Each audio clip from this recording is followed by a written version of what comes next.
Or upstate. Or upstate. Yeah, but there's a whole bunch of New York, Jamestown, there's you know.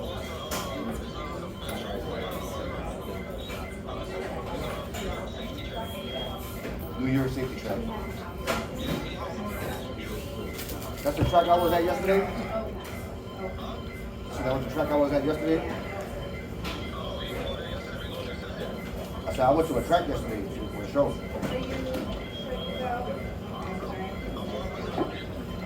45 minutes?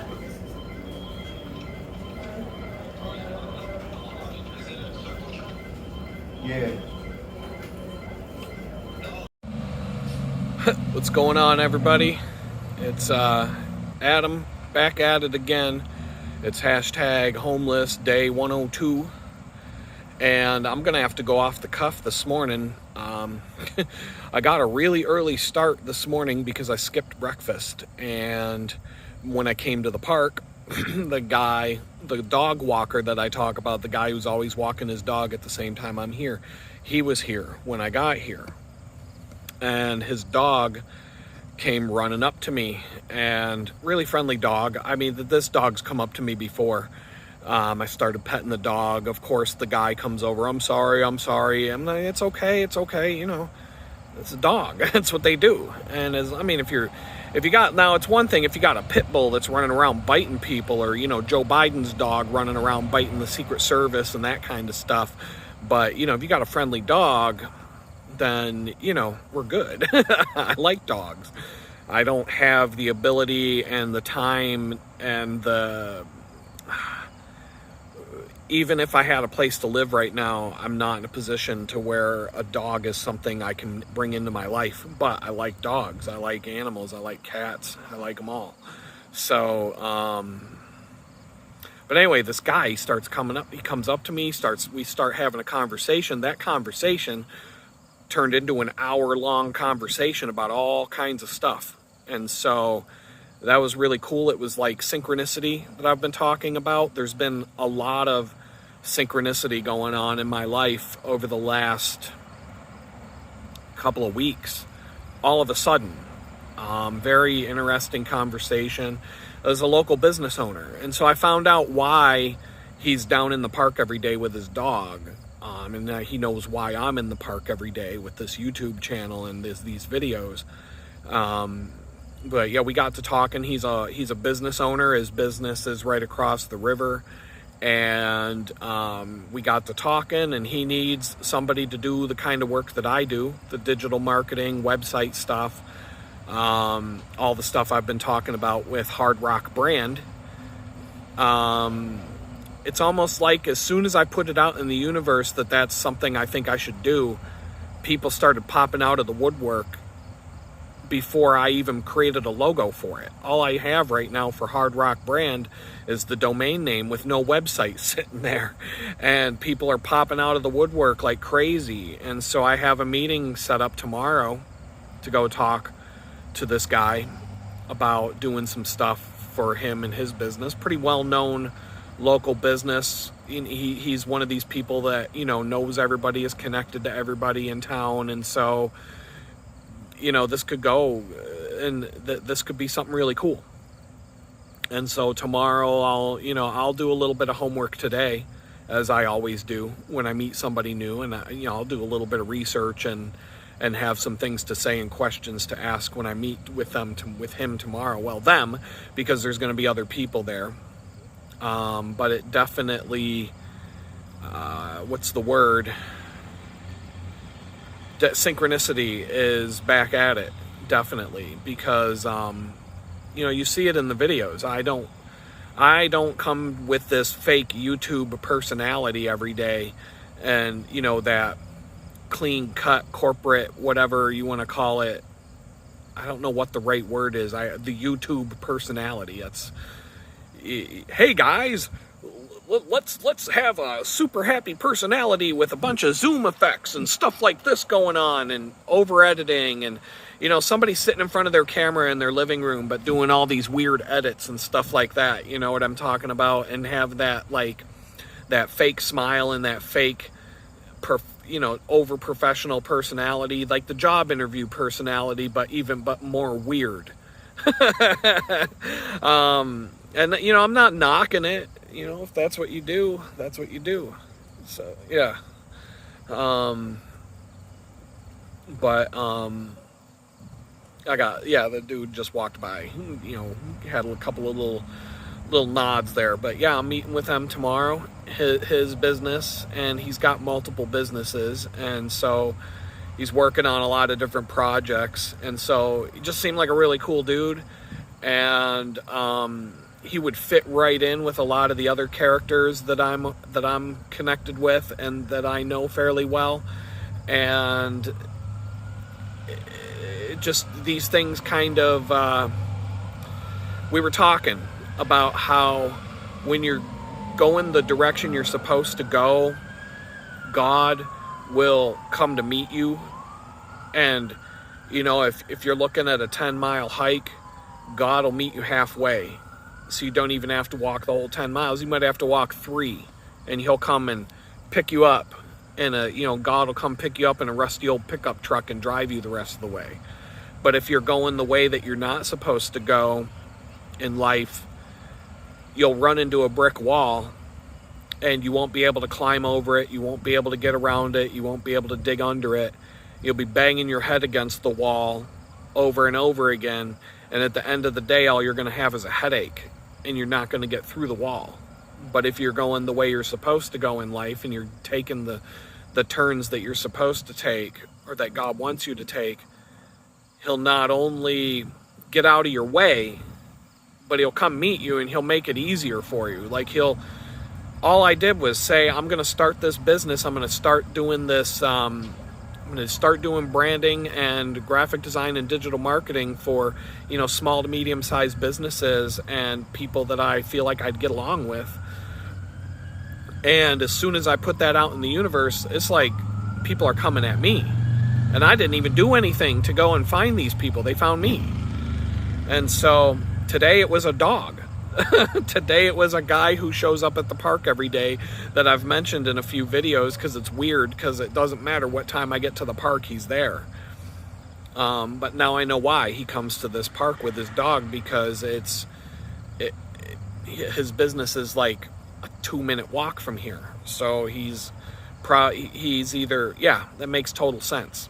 He's coming down to run his business. He's taking his dog for a walk. So all the conspiracy theories about that, if I disappear tomorrow, if tomorrow is my last video, well, then you'll know that, you'll know what happened.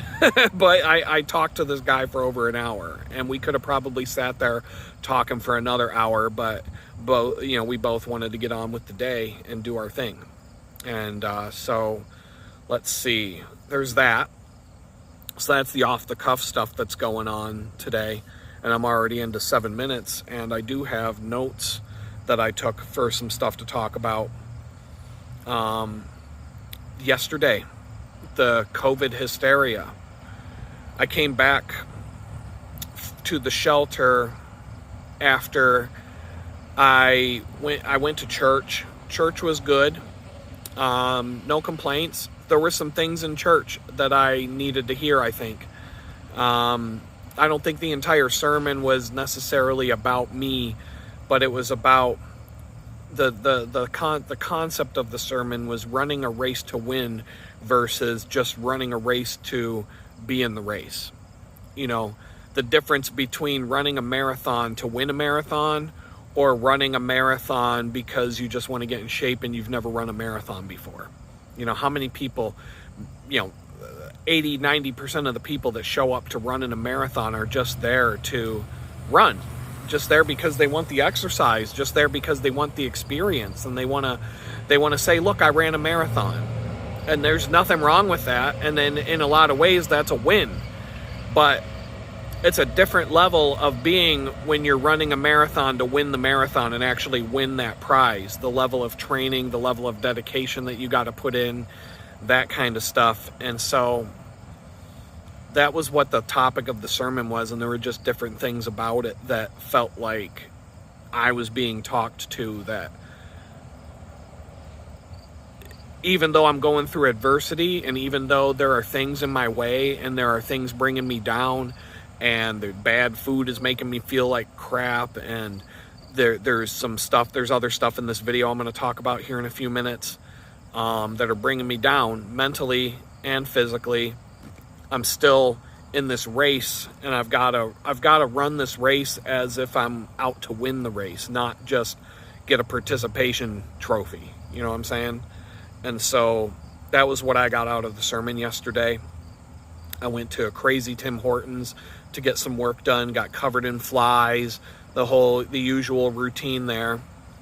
I stayed at Tim Hortons just long enough to get the video checklist finished so I could get this video posted. And I got out of there because I just couldn't stand to be in there anymore. And I gotta make a couple adjustments here and get comfortable. And I've got to make an adjustment to my screen so that my screen doesn't shut off on me for inactivity. So bear with me as I'm going through this. I should have done this before I hit the record button, but things just kind of went in a different direction this morning than what I was intending to do today. I would have already been sitting in front of the library waiting for them to open if I didn't get into that conversation this morning, but that's cool with me. It's totally, I love days where I wake up and things just completely go in a different direction than what I thought it was going to, especially when it's a positive direction. Of course, when it's a positive direction, I don't like it when it goes the other way.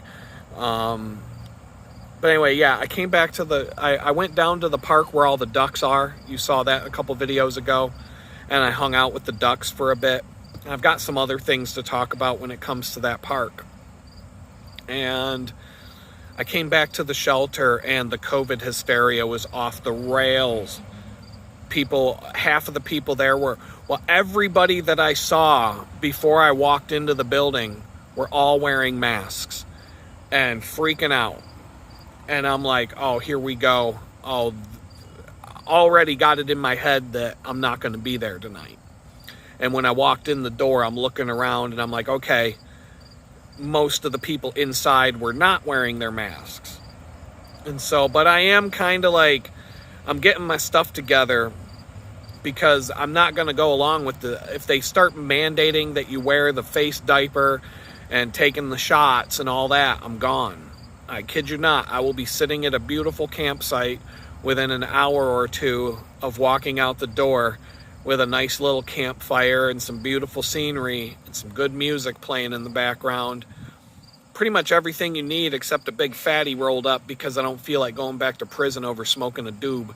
But regardless, I'll be living outdoors and enjoying it if it comes down to that. But like I said, I saw all these people walking yesterday, the hysteria. I saw more people than usual walking around outside all alone wearing those stupid masks on their faces. It's ridiculous. The only thing that those things are, it's basically those masks, all it is it's a MAGA hat for Democrats. You know, it's a way that these people can identify each other as they walk around town, just like the big red hat. And, I'm not even opposed to people wearing them because it tells me, hey, there's somebody I don't want anything to do with. And I can see it from 200 yards away. So, they're helpful, but I am not going to put one on my face. So, anybody with a shred of common sense right now, especially today, knows this is all bullshit. And these Democrats, they're desperate. They're trying every fake disease they can think of now to try and scare the population into locking themselves into their homes and doing the mail-in ballot thing instead of going to the voting booth. I swear, in the last 2 weeks, how many scary diseases have they tried pushing on everybody? Be afraid, it's COVID season. Oh, no, wait, it's the monkey pox. It's the monkey pox. No, wait, that didn't work. Okay, bird flu. We got the bird flu. The bird flu is it's gonna be really bad this year. You're gonna have to lock down and stay in. Oh, that didn't work. Oh, now they got killer mosquitoes flying around, and they got a bunch of idiots in Massachusetts now locking down their towns over some killer mosquitoes. And I mean, but here's the thing. Take a look at the map for the last few presidential elections, and I'm talking about the county by county map, and what you're going to see is 95% of the land mass is red. And the only way these Democrats win elections is because there are high concentrations of idiots in tiny little compacted areas that just happen to be packed to the gills with idiots. And what they're finding out is that the people who live in 95% of the land mass aren't going along with this nonsense anymore. It don't matter how many of these scary bullshit diseases that you throw out there, people are just done. We're done with it. So it's like they're just throwing shit at the wall and hoping that it sticks, and nothing's sticking. And nothing is sticking. And so, but I mean, who can blame them for trying, because they know they don't have a chance in hell of winning this election unless they cheat in November. So they're just trying to find a way. You know, they manipulated these Democrats into supporting a woman who was so terrible that she could not even get 1% of the vote during the last time she ran in a presidential primary, and she was the first candidate to drop out of those primaries. Yet somehow she sucked her way through and got picked as the dementia-riddled Joe Biden's vice president when he ran a presidential campaign from his basement, unable to get more than 20 people to show up to one of his rallies. And now he's been overthrown by his own party and replaced by this dim-witted whore who nobody ever voted for. Literally, not one Democrat voted for her. But you all hate Donald Trump so much that you would vote for Joseph Stalin himself if they could bring him back to life. So whatever. I mean, this is like, these last few years are just nothing but entertainment as far as I'm concerned, because but I'm not really enjoying it either. So, I don't know. I guess I gotta learn to forgive. In Touch, the magazine that I read, the daily devotionals over the last few days, every single devotional has been about forgiveness. And I feel like it's pretty timely for me right now to be reading these, because like I've said on more than one occasion, I'm having a hard time forgiving people right now. And so I'm just going to read yesterday's entry. Yesterday's entry said, "Showing mercy to those who hurt us does not come naturally. It sure does not. It's easier to get angry at them. It definitely is. But God commands us to be merciful. We who have been shown divine mercy are to practice a lifestyle of forgiveness." And that's, for me, that's the hard part, because I know that he forgives me for all the dumb things I've done and all the bad things I've done, and I'm supposed to pass that on to those who do me wrong. And sometimes I can, but we all know, if you've been watching these videos, you know exactly what I'm talking about and what I'm struggling with right now, and it has not been easy to forgive in that situation. So why don't we? Sometimes our pride gets in the way. We are angered when treated with disrespect, passed over for a job, or ignored. At other times, we get focused on other people's refusal to change, so we withhold mercy until they improve their behavior.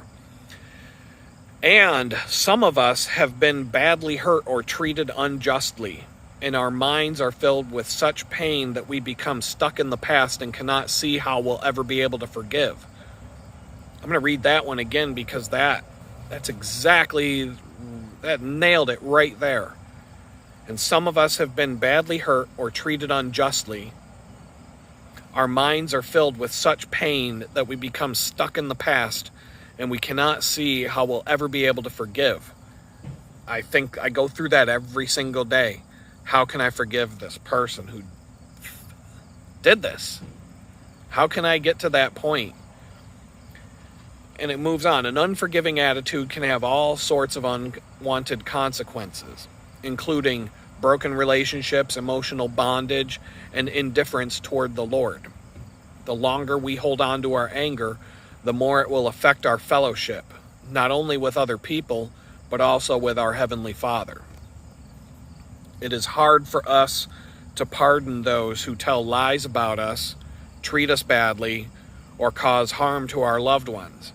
And yet their behavior toward us is not a reason to withhold mercy. God calls us to forgive as he forgave us. And with his help, we can do just that. And absolutely, with his help, because I can't do it. I cannot do it on my own. Not this time, not at the level I'm at right now. There's no way I can do it on my own, because I'm just stuck in that place of anger. And that's where I'm at.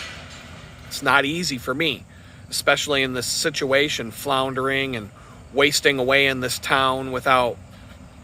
I don't feel like I can recover from the trauma I've been through without being able to leave this place and get far away from it. And, and at the end of the day, I know that the one that I need to forgive doesn't give a rat's ass about me, whether I'm alive or dead, or doesn't care about me at all. So the only person that I'm hurting by carrying this around with me is me. And I've known this since way before this even happened, that's what carrying something like this around will do to you. But I've never experienced being treated this badly by another person. And believe me, there have been plenty of people treating me badly, especially since the day the FBI showed up to my house and kicked down my door. But this situation that I'm in right now is far beyond anything I ever expected, and I wish I'd never come to Jamestown in the first place. Why couldn't this person just walk away when all of this happened in the first place? I'll never understand it. And I don't need to ever understand it. I just need God to get me out of here or set things up so that I can move on, because I can't do it on my own. I don't know what the reason for me to be here is, other than more suffering. This town really doesn't have anything to offer. At least, today, I wrote some of these notes yesterday, but then I had this conversation today that made me feel a little bit different about things. Because like I told you, I do meet good people in Jamestown all the time. All the time. It's not the people. I don't have a problem with the people in Jamestown. I have beef here and there with somebody, but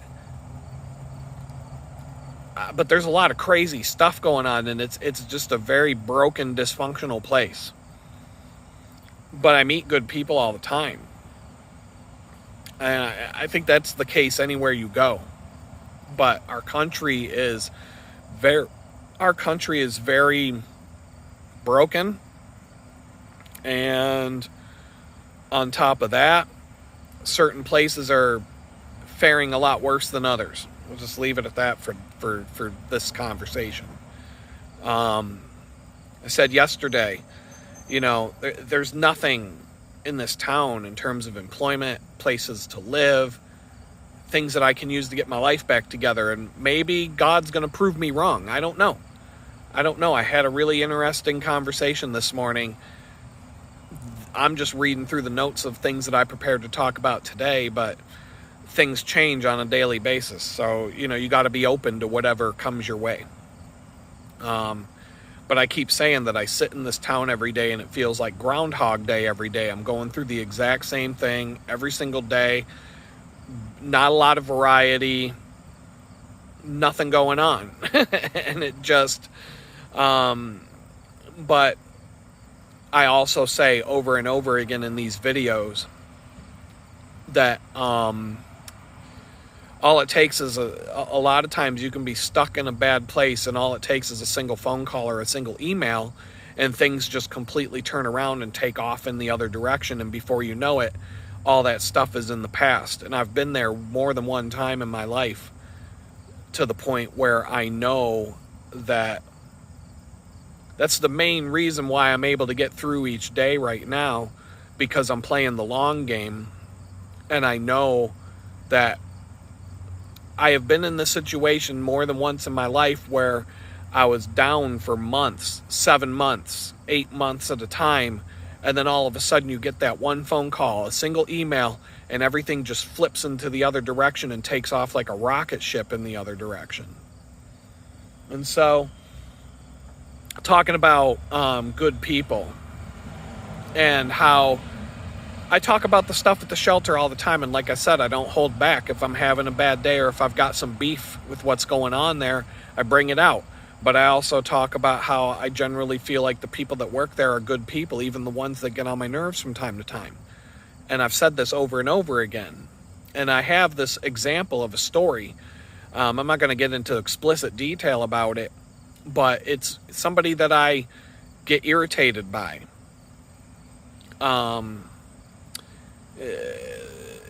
I've talked about more than once. But like I said, I believe they're good people. Well, this person, the one who gets on my nerves from time to time, he went and did something really nice for somebody in the shelter, one of the other inmates. And out of the kindness of his own heart and with his own resources, if you will. And he did something really nice for somebody.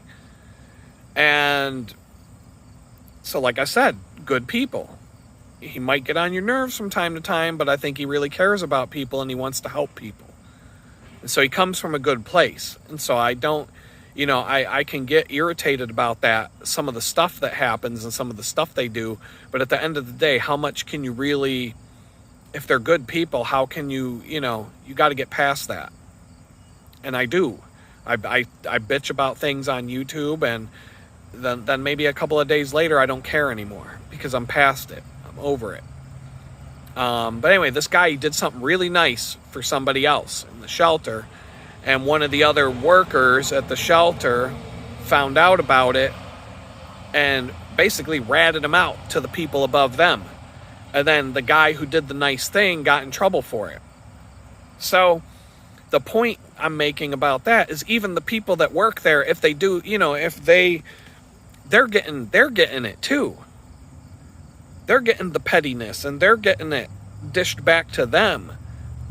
Just like I'm getting the pettiness and the stuff that I'm talking about, the petty things that happen that I get nitpicked about or that get under my skin or some stupid rule, then, then the one guy who I'm talking about, he goes and does something nice for somebody and then he gets in trouble for doing a nice thing for somebody because he wasn't supposed to do that. And he had to deal with some pettiness and some of that stuff. And so it just kind of proves my point that there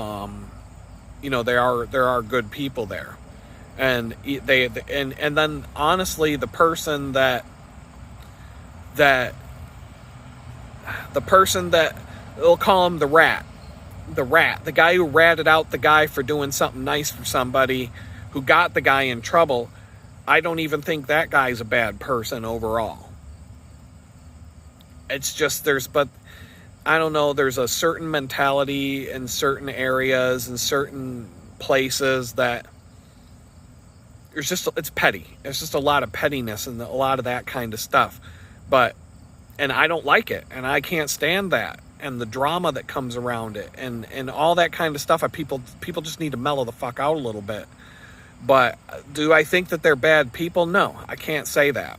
I can't say that because I see enough evidence on a daily basis to know that they actually do care, and they want to do good things for people.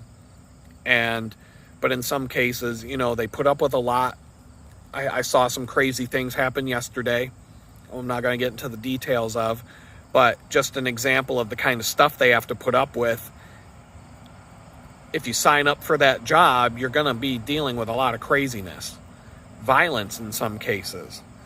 You're going to be having to Narcan somebody. You're going to have to, like I was talking about a while ago, they were saying, somebody told me they had to Narcan people 5 times in a week or something like that. Like, you're going to see some crazy stuff. And, and I'm also saying, and I've said this over and over again, just because you're living in a homeless shelter doesn't mean that every single person that ends up homeless and ends up in a place like this, there's just as many different stories as how people got there as there are people there. And I can tell you for a fact that they're not all drug addicts. Like, that's the stereotypical, oh, whoever it was an alcoholic, drug addict, and they put themselves there. It's their fault. And honestly, I'm going to say that from what I see, I'm going to say that's the minority. That's a minority. That's not the most common way that people end up in that situation. So anyway, that's the homeless. That's the homeless update, the homeless shelter update. It's a story that I was trying to remember to tell you guys for like 3 or 4 days that just kept slipping my mind. And then I get done with the video and I'm like, oh, I forgot that. So I got a comment yesterday from a user. His name is abeamer2861. He's a regular customer here over on the YouTube channel. And he says, you push through, Adam. Your videos are better and better and will give you a purpose to not lose hope. The hardest days are those right before the victory. Keep praying. God is the one whom your delivery comes. And I'm assuming who your delivery comes from. And so I got 2 things to say about that. The number 1 thing is I didn't want to do this. I did not want to do this YouTube channel. I did not want to be all over social media ranting and talking about this situation, the government, all these things that I'm talking about. I wanted to come home from prison. I just wanted to disappear. I just wanted to go off into the sunset, spend the rest of my life with the love of my life, and live a peaceful, quiet life, helping her take care of her plants, cooking dinners, just living a quiet, peaceful life and not doing this whole social media nonsense. I didn't want to do any of this stuff. I didn't. I wanted to do my photography. I wanted to find a job. I wanted to start working on my photography deeply. And I wanted to use, if I'm going to use social media, to teach people how to shoot photography and edit photos and to sell my work. And that's it. No politics, none of this other stuff. And then everything completely changed in the blink of an eye. I'm homeless. And even when I became homeless, I had a couple of people telling me, you need to do this. Get yourself on YouTube. Do this. Document this. And I'm like, I don't got fucking time to do a goddamn YouTube channel when I'm fucking homeless. I got to figure out how to fucking put a roof over my fucking head. And I'm just like, I was off the rails a little bit on the first day or two. And then on the second day of being homeless, I had a little reprieve. I had a little bit of quiet time, if you will, and just... I was in the park. I'm by myself. It was pretty quiet. And I just pulled out the phone and I did a 10-minute video. And then I started and I did it again and again and again. And they started to get traction. And so I decided, I think I'm just going to make this a daily habit. And so now, because of the videos and the YouTube channel, and because I'm doing all this stuff, opportunities are popping up left and right, and I'm meeting all kinds of people, including the guy that I met today and talked to for an hour. And all of these things, all of it is a direct result of having done this YouTube channel specifically, and all the other things that go with it. But everything that is moving in a positive direction right now is all pretty much a direct result of having sat down to do these videos. So it's almost like these are the things that tell me that this is what God wanted me to do. He wanted me to start documenting this. He wanted me to do this against my own will. I didn't want to do it, but I just felt compelled to do it. It's the best way to explain it. And give it a try. See how it goes. You don't have to keep doing it if you don't want to, but give it a try and see where it goes. And also, this guy, he says, the hardest days are right before the victory. And that reminds me of how George Washington and the original American patriots, when you study the Revolutionary War, they lost pretty much every battle. Every battle they fought, they lost. They went home with their tail tucked between their legs. They, lost a bunch more troops. like, they didn't win very many battles in the Revolutionary War. They won a few important ones, but they really didn't win many battles. I mean, was it like 3 or 4 at the most? But they won important battles. They won a few important ones, especially that last one when they kicked the scumbags out of the country for good. Well, until 1812, anyway. And, you know, speaking of the Founding Fathers, if you don't think that this homeless situation could ever happen to you, I want to remind you that, or either remind you or tell you that Thomas Jefferson himself once said that, and this was when he was president, that if the American people ever allow private banks to control the issue of their currency, first by inflation, then by deflation, the banks and the corporations that grow up around them will deprive the people of all property until their children wake up homeless on the continent their fathers conquered. And I'm sitting in the middle of that right now here in Jamestown. It really is a bunch of homeless people surrounded by empty buildings that the banks own. And that's what the whole country is going to be if the people of this country don't stop acting ignorant. And, you know, most people in America, all they care about is beer and football. Football and beer, beer and football. Sports ball and beer. Even at church, they talk about the Olympics. Like some people at church are glued to watching the Olympics. They go to their jobs, they come home, they sit in a recliner and watch the Olympics when that was going on.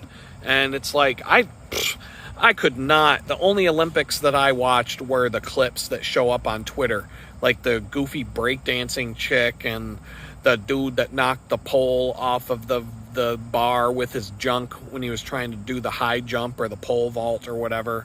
The shooter that didn't, the shooter that didn't use all the fancy equipment, and the diver who did a belly flop, that kind of stuff. The girl that did the twerking when she got third place, all that kind of stuff. But I didn't watch any of the Olympics. I really do not care about any of that stuff. But like I said, I've never seen anything like this in Jamestown or any place like this anywhere I've been in my life. And I've seen bad neighborhoods. I've lived in some bad neighborhoods. But nothing compares to what I see in Jamestown, New York. I can tell you that for sure. Yesterday, I was sitting at a park bench where all the ducks are, and I was talking on the phone with my best friend down in Texas for a while. And even beyond that, after I hung up the phone, I probably sat at this table for an hour and a half total. And there was a food truck there, and it was a Christian food truck passing out food to the homeless. And for the entire hour and a half that I sat there, the line never got shorter. The line never got shorter. It only got longer. And they were feeding people left and right and left and right. But more people kept showing up, and more people kept showing up, and more people kept showing up. I swear to God, this line never got shorter for the whole hour and a half I was there. And it would probably be an hour-long wait to get your food if you got in the line. And I could even see the truck and the line of people while I was at Tim Hortons looking out the window over at the park, before I even walked over there. And so, perpetually throughout the entire day, this line was probably an hour long to get whatever food they were dishing out. And like I said, for an hour and a half, I sat there watching, and this line never got any shorter. It just kept getting longer and longer. There were so many, it was like the entire city was down there getting fed by this food truck. And I'm not saying that it's a bad thing that these people come to help out the homeless and the poor people by feeding them, but it's crazy seeing how many people were in this line waiting for the food. I mean, I only need to eat once or twice a day myself. I've been like that for a long time. The shelter serves breakfast and dinner, and like I said, I'm eating plenty. I have to eat less. I have to get my body eating. I've told you I've been feeling fat and bloated lately, partly because of the type of food I've been eating and the amount of it, and some other reasons. But Whew, man. I had no intention of getting in line for that food truck, that's for sure. But it still blew my mind that this small town has such a huge homeless population. I'm saying that I'm getting covered in ants and bugs right now because I'm sitting by this tree. It's like being at Tim Hortons. But like I said, this town, per capita, by far, it's the craziest thing I've ever seen. You know, there's a severe crisis going on right now in Jamestown in terms of the poor. And the disparity between the ultra-rich in this town and the poor in Jamestown, it's mind-boggling. I've never been to a place where I've seen more Lamborghinis in one place in my entire life. Not even Miami. I've seen more Lamborghinis driving around Jamestown, New York, than I could see in spending a few days in Miami, or probably Hollywood Boulevard. And I've never seen this many homeless people in one place in my life in such a small place. The disparity here is just mind-blowing. This is where we're at, you know. It's nothing less than return to the feudal system in the Dark Ages, this medieval society where you had the ultra-rich barons, the knights, and the people of nobility and means who had unlimited money, and you got these dirt poor people who can't even afford to feed themselves, and there's no in-between. But, you know, don't take my word for it. Here are some online reviews that I randomly gathered yesterday, and I copy-pasted them into my notes so that I'd have something to talk about just in case my mind was blank, but turns out I had plenty to talk about today. But I'm going to read a few of these random reviews of Jamestown. Here's one. I just moved from Cleveland. Even with major cities having large amounts of crime, they still manage to be the hotspot of their respective counties. This is not true of Jamestown at all, and where it stands in Chautauqua County. It's the lowest of the low, loaded with condemned housing and people living off social services benefits because they would rather not work. Crime per 1,000 is more than double that of New York City, and you'll see it right in front of your eyes. Can I blame them for not working? Not really, but it's incentivized. If you work here, you will struggle. Housing is cheap. I don't agree with that, but jobs don't pay much unless you're friends with managers or nepotism. Landlords buy property and then they flee. Population is on a steady decline. The surrounding cities have some more grace, but it's extremely conservative in those surrounding cities. The locals are verbally aggressive in the whole county and angry all the time. There also isn't much to do beside drink. Too many businesses are closing. So, I don't know. I can agree with some of that. I don't know about the verbally aggressiveness. I do see it, but I see that everywhere I go. So, I don't know. Here's another review. Jamestown, New York is a black hole. It's full of drugs, drug addicts, drug dealers, sex trafficking, many overdoses multiple times a week. This town is full of tweakers and dope heads wandering around town yelling and screaming at themselves and random people. That's true. It's a scary place. The crime rate is over the top high. People getting shot every couple of days in broad daylight while kids are outside playing. People getting stabbed regularly. It's a very scary place. I wouldn't recommend anyone come here. It's dangerous. There's literally nothing for the kids to do other than a park where the drug addicts hang out and get high. People die of overdoses multiple times a week. Here, it's real hell here. I'm from Buffalo, New York, and I've seen things here I've never seen back home. Just a couple of days ago, some young kid, maybe 18, 19 years old, overdosed and died in my front yard. People that don't know about Jamestown, New York, mark my words, you don't want to come here. It's a scary place to have a family. Here's another one. This is a terrible town. I was here 50 years ago prior to the closing of the factories in the 80s and returned a couple of years ago for family reasons. I've tried making it work here, but I can't wait to leave. The residents live in a bubble of ignorance and backwards ideologies. There are pockets of people who are genuinely good, caring folks, but their low numbers don't make up for the poor manners of the townspeople. The lack of enriching activities and blatant street drug use is overwhelming, to say the least. So once again, I don't know, like, I don't experience the whole everyone's an asshole everywhere I go. I don't experience that here. A lot of the other stuff, yes, absolutely. But I do meet good people here, and I have been places where everywhere you go, people treat you like garbage and they're assholes to you. I mean, New York City's like that. New York City, my God, everybody's rude to you and everybody treats you like trash, and like you're, bigger cities are a lot more rude and with a lot more rude people than I see here. Jamestown's got a more like a small town kind of attitude, at least, and this is just my experience. So, I mean, I'll talk about the good and the bad when I'm talking about this stuff. Here's another one. Nepotism, cronyism, and corruption has created a major decline in a once scenic, safe city. In the last 50 years, it has lost about 3/4 of its population. Housing prices are far overvalued. Drug addicts and thieves roam the streets blatantly. Homelessness is at a record high, yet the city decided to close 4 of the 5 cold weather homeless shelters, and yet the city council wanted to vote themselves another raise for doing nothing. Avoid it if at all possible. Most of the populace are obnoxious and pretentious, except the poor and homeless. They are living hand to mouth or roaming the streets. It's a great place to find meth.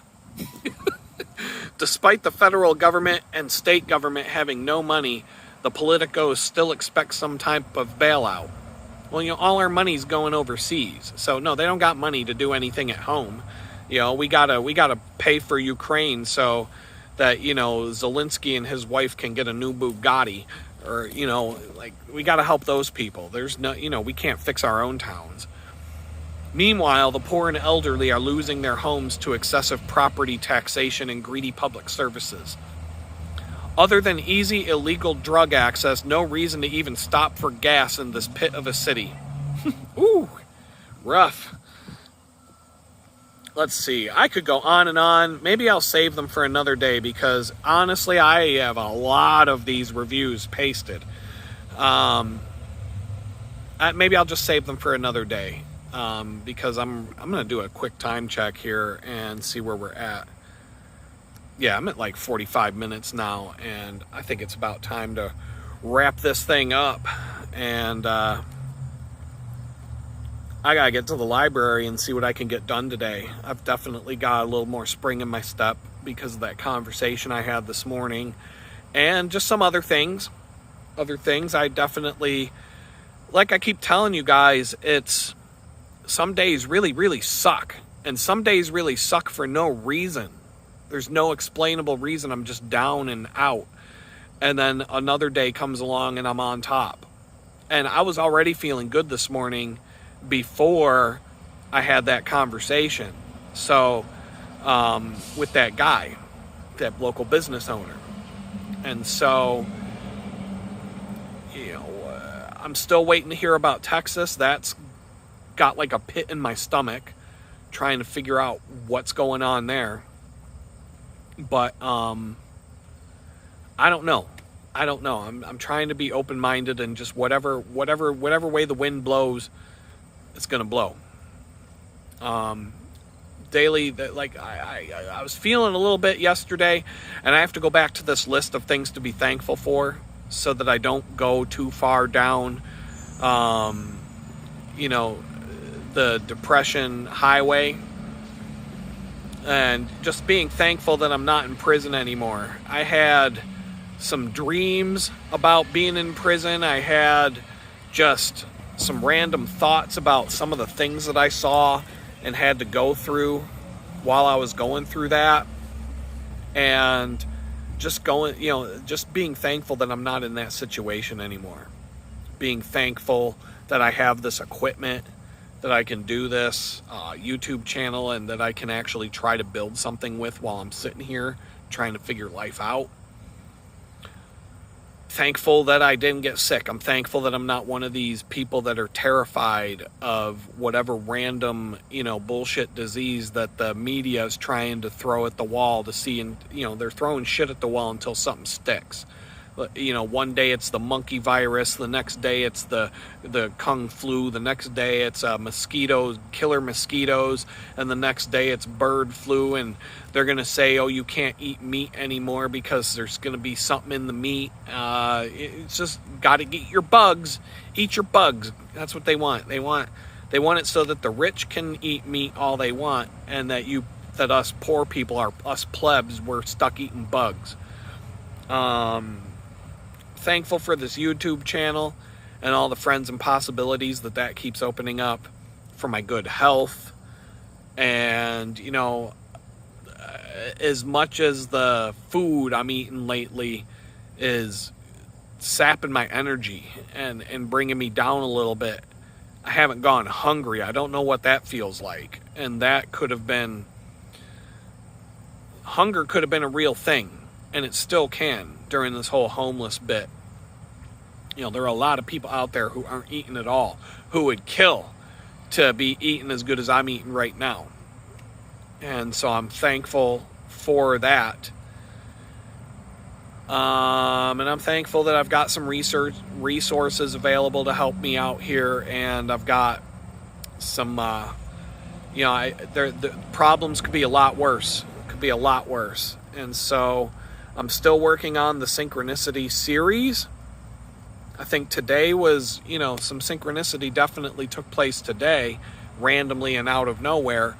But the series of, like, just the structured conversation that I'm putting around that, I'm still working on it. I'll probably put a little more together today. I don't know when part 3 is going to come out, but you'll know when it's out. I'll do a couple of plugs. The mailing list is free.litgood.com. If you made it this far, you may as well sign up for the email list. At some point this week, I'm going to send out another email about that deal that I'm running on the discount when you buy 4 photographs. I may even put together another deal where you can choose whatever 4 photographs you want, and I'll give you a deal. We'll go from there. The YouTube shop, you know, the same photographs are available on the YouTube store here as they are on shop.litgood.com. And I think I'm just going to leave it there because I got to go get this video stuff done, posted. And I got some other things going on today, and I got to do a little bit of homework. And, you know, I also got to keep up with the job searching and all that kind of stuff to make, you know, the right people at social services happy. And so with that, I'm just going to let y'all go. I hope that whatever you're working on today, whatever you got lined up in your world goes your way. And I hope that, you know, everything goes smooth enough that I can hang out with y'all again tomorrow. Have a good one. Peace out.